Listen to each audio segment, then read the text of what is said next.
వాళ్ళ కుర్చీలు తీసుకొని బయట చేసి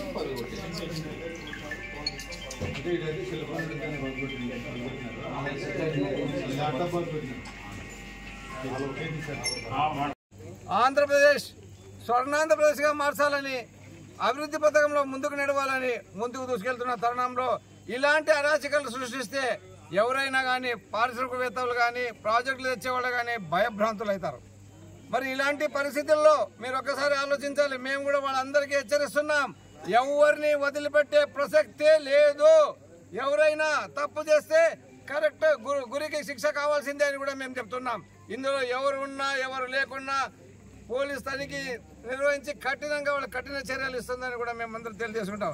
ఇలాంటి కంపెనీ వాళ్ళు కూడా నేను ఒకటే కోరుతున్నా, మీకు ఎలాంటి కష్టం వచ్చినా ఇక్కడ ఆలూరు తాలూకాలో ఇన్ఛార్జ్గా మేము ఉంటాం, మా ప్రభుత్వం ఉంటుంది, మీకు అండదండలుగా మేము ఉంటాం.